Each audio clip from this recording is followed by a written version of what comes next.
First, let me start with the question of Majority Leader on drunk police officers.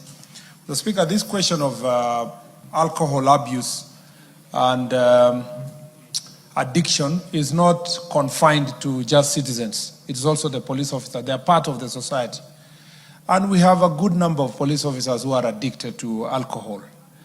Mr. Speaker, some also abuse drugs, and that must be confessed. Even in my Jukwaa la Usalama forum, there was a particular police officer in Migori who came to the function drunk, Mr. Speaker. And of course, after I asked later his colleagues why they could not even dissuade him from coming to the meeting, knowing that he was drunk, they said that it was impossible. You know, he's an OCS, and he's the one who is leading the police station. One of the biggest challenges, later when I now understood why we get security reports from Timaru and that part of Migori in the Kuria side, a lot of security challenges because the person in charge of the police station is drunk. And then, I was told half of the police officers within the police station were also abusing alcohol. So, Mr. Speaker, this issue must be dealt in two ways. One is that out of compassion, those who are addicted to alcohol are meant to be taken to rehabilitation centers. Now, what we agreed after our conversation in Jukwaa la Usalama was that the IG needs to develop a framework to ensure that no police officer will be deployed drunk. And that framework can only be enforced if the OCS is in charge.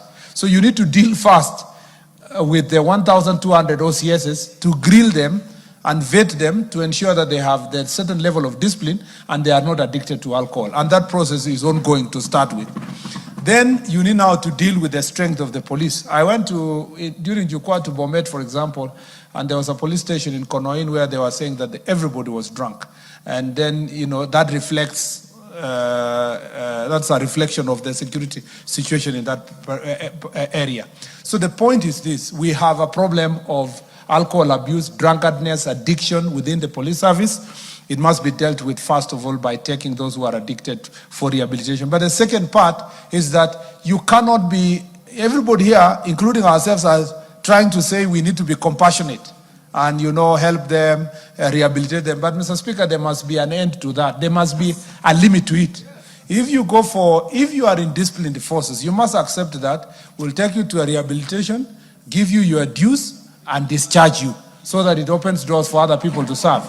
Otherwise, if we say we rehabilitate and bring them back, maybe you are given only one chance, and then thereafter, you must be able to leave the police service. This is an issue that is a problem to all of us, as you know, as citizens of this country. Rehabilitation and addiction is an issue. So that process is ongoing. Sometimes some officers are still in office, basically only because there is no other officer to be transferred to that area. So it's also linked to their strength. And the 10,000 police recruits will help us create a framework of balancing what's happening across the country. And on the question of Karatina particularly, that police officer was deployed, Karatina, Kitengela, and many other incidents where police officers have killed civilians or their own colleagues because they were drunk, is a failure by the OCS because he's the one who is in charge of the police officer. So it's not enough that that man was arrested, he was charged, and the process is ongoing.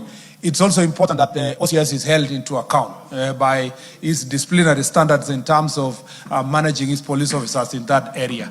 So the message must go to all our OCSs, even from this statement here, that they will be held personally accountable if they are going to deploy officers who are known to have mental health challenges, or probably they are drunk, or they may have social problems. I asked this simple question to many of the OCSs during Jukwaa, that how do you end up deploying somebody whom you know that he has marital problems or family issues?